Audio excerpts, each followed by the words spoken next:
Iran और Saudi अरब ने अपने ताल्लुकात को बहाल करने का फैसला किया है, लेकिन हमारे लिए ये बात वही होगी कि सानू नहर वाली पुल से बुला के चंद माही कित्थे रह गया। यानी कि पाकिस्तान में फ़िरका वारियत की बुनियाद ही इन दोनों की वजह से हुई। पाकिस्तान में जो शिया सुन्नी के नाम पर फसादात हुए, हज़ारों लोगों की जानें गई और उसका जो इम्पैक्ट है वो अभी तक चल रहा है कि लोग डिवाइडेड हैं, लोग पोलराइज्ड हैं शिया सुन्नी के नाम पर, फ़िरका वारियत के नाम पर। इस सब का रिस्पॉन्सिबल कौन था वो एक अलग डिबेट है, लेकिन जो इसके पीछे थे वो आज सुलह पसंद हो गए, वो आज अमन पसंद हो गए और उनकी सुलह होने भी जा रही है, which is a good thing according to मी।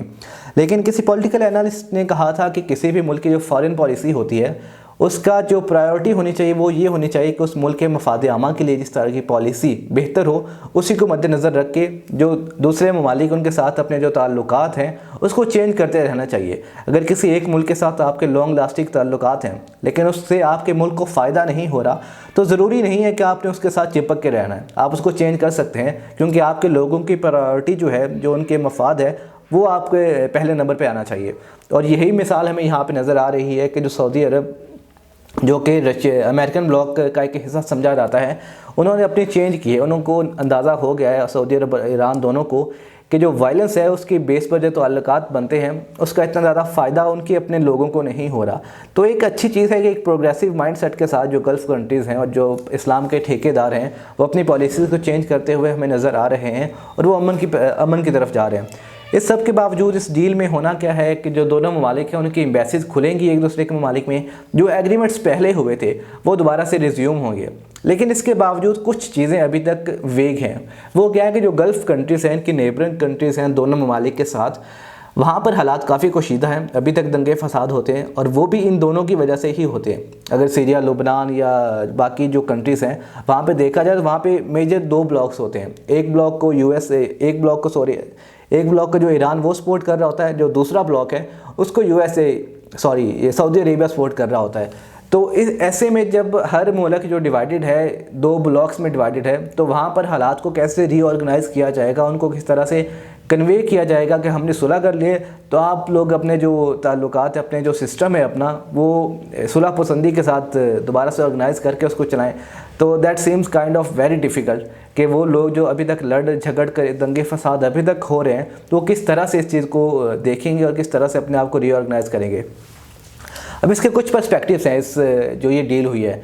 एक पर्सपेक्टिव तो ये है कि चाइना इसमें इतना इंटरेस्टेड क्यों है और चाइना को इससे क्या फ़ायदा मिल रहा है।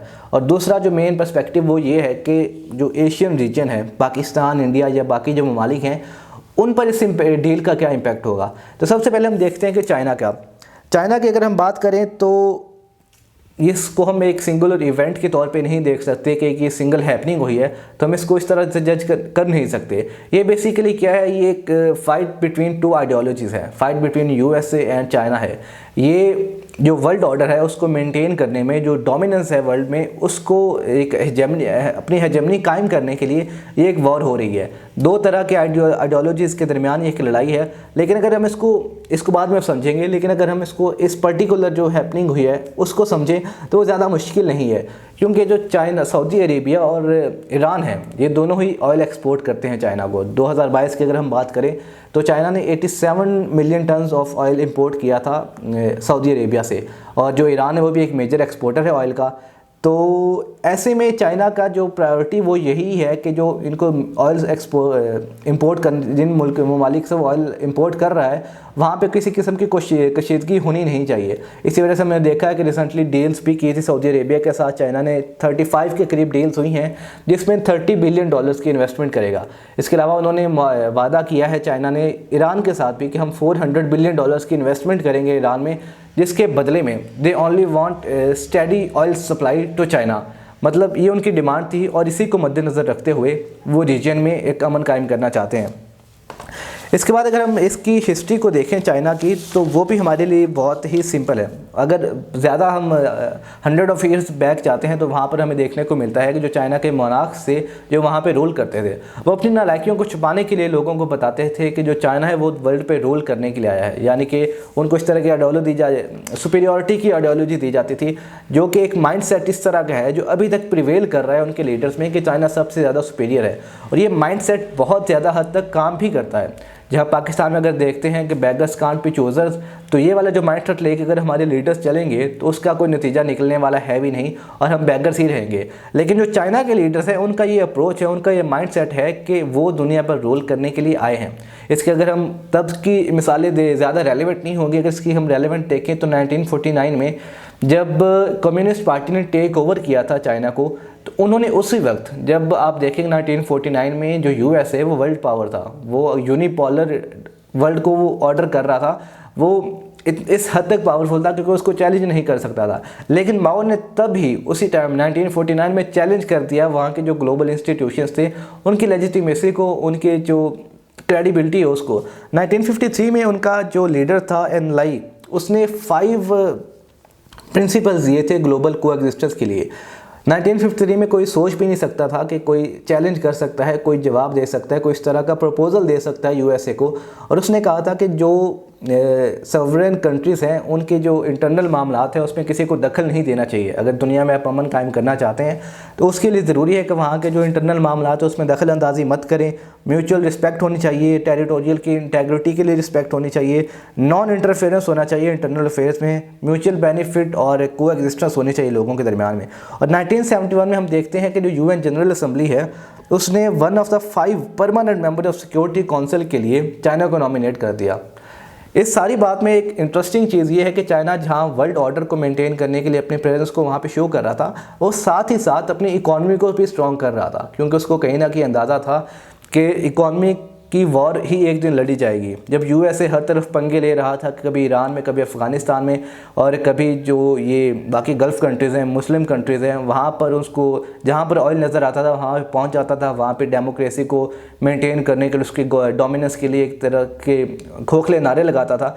तब जो चाइना है वो अपने इंटरनल अफेयर्स को मजबूत कर रहा था, अपनी इकॉनमी को स्ट्रॉन्ग करने के लिए वो इंटरनली प्लानिंग कर रहा था। That was a clever move by China. अगर हम देखेंगे तो ये रिफॉर्मिंग चाइना के उसके अंडर आता है कि उस दौर में 1977 से लेकर 2000 तक चाइना ने अंदर ही अंदर अपने आप को बिजी रखा और अपनी इकॉनमी को स्ट्रॉन्ग करने के लिए बेस बनाई, जबकि जो यूएस है वो पूरे दुनिया के जो ममालिक, बाकी ममालिक है, वहाँ पे वो इस तरह की हरकतें कर रहा था, डिस्टेबलाइज़ कर रहा था बाकी ममालिक को।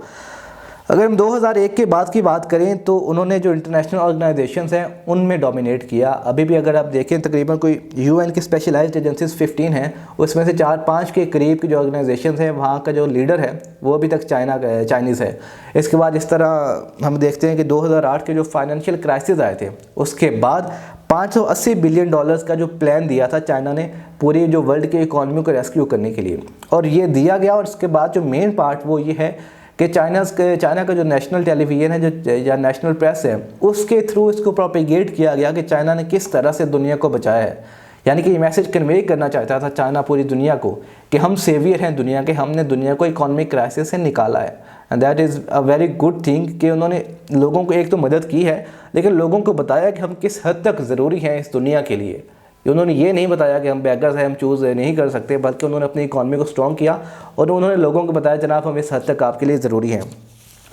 इसके अलावा जो अभी उनका प्रेसिडेंट है करंटली, जो 3rd टाइम कंसेक्यूटिव टेन्योर के लिए वो किया गया, चूज़ सिलेक्ट हुआ है, उसका भी यही मानना है कि उसने ग्लोबल सिक्योरिटी इनिशिएटिव के नाम से एक वो शुरू किया थी और उसका मकसद ये था कि पूरी दुनिया में अमन कायम होना चाहिए, लेकिन फेयरनेस और जस्टिस की बुनियाद पे। वहाँ पर अगर आप अमन कायम करते हैं उसके बाद आप उनके इंटरनल जो मामलात हैं उसमें दखल अंदाजी मत करें, बल्कि वहाँ के जो ममालिक हैं, जो लोग हैं, जो हुकूमत हैं, वो खुद अपने हालात देख सकते हैं। यानी कि उन्होंने एक ऑपोजिट एक तरह से नैरेटिव दिया था जो यूएसए लेके चल रहा था कि जाकर वहाँ पे अपनी फ़ौज को किसी भी मुल्क में जाके इम्पोज़ कर दें। चाइना का मानना ये है कि आप लोग अमन कायम करें और फिर वहाँ से निकल जाएँ, वहाँ के लोग खुद उस चीज़ को, मामलात को हल कर सकते हैं। तो ये फेयरनेस और जस्टिस की बुनियाद पर चाइना ने एक नया मॉडल दिया है ताकि यूएसए को टैकल किया जा सके, उसको एक काउंटर नैरेटिव दिया गया और उसी के तहत ये सारी पीस डील चल रही हैं और ये मेरे ख्याल से आगे कुछ और भी डील्स हमें होती हुई नज़र आएंगी। अब जो दूसरा पार्ट इस वीडियो का वो है कि जो ईरान और इनके सऊदी अरेबिया की डील हुई है, इससे पाकिस्तान को कोई फ़ायदा है या नहीं है, जो बाकी गल्फ़ कंट्रीज़ हैं उनको कोई फ़ायदा हो रहा है या नहीं। तो अभी तक ये बहुत ज़्यादा वेग है। जैसे हमने आपको इंट्रो में बताया है कि ये चीज़ देखने में अच्छी लग रही है, सुनने में भी अच्छी लग रही है, लेकिन इसको अगर लॉन्गर टर्म में देखा जाए तो आप खुद अंदाज़ा लगा लेंगे। पाकिस्तान की ही अगर बात करें तो पाकिस्तान में जो शिया सुन्नी के फसादात हुए थे वो अभी तक इस हद तक डीपन्स है कि अभी तक वो हमले होते हैं और लोग इस तरह हद तक डिवाइडेड हैं कि वो एक दूसरे की बात सुनने को तैयार नहीं हैं बिल्कुल भी।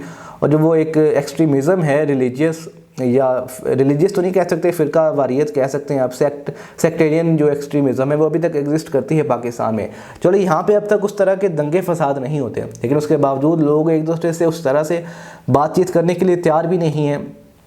तो आप उन गल्फ़ कंट्रीज़ का अंदाज़ा लगा सकते हैं कि जहाँ पर अभी तक इन दोनों की बैक्ड ऑर्गेनाइजेशंस काम कर रही हैं, तो उन गल्फ़ कंट्रीज़ में कैसे अमन आएगा, कैसे पीसफुल वो एग्जिस्ट करेंगे, उनकी एग्जिस्टेंस मेरे लिए तो बहुत मुश्किल है। ये एक सवालिया निशान है। हाँ, जो इकॉनमी को अगर हम देखें तो ये एक नई अप्रोच ज़रूर है, जो एक खिते में जब अमन कायम रहेगा तो वहाँ के जो बाकी ममालिक हैं उनको कहीं ना कहीं इम्पैक्ट ज़रूर होगा, वो भी पॉजिटिव। अगर लड़ाई की वजह से नेगेटिव इम्पैक्ट होता है तो जब एक स्टडी ऑयल की जो इम्पोर्ट और एक्सपोर्ट होगी रीजन्स में, तो एक नया ब्लॉक भी शायद बन जाए चाइना के अंडर। तो जब पाकिस्तान, इंडिया, जो बाकी ममालिक उनको डायरेक्टली और इनडायरेक्टली कहीं ना कहीं थोड़ा बहुत फ़ायदा तो ज़रूर होता हुआ नज़र आ रहा है। थैंक यू, अल्लाह हाफिज़।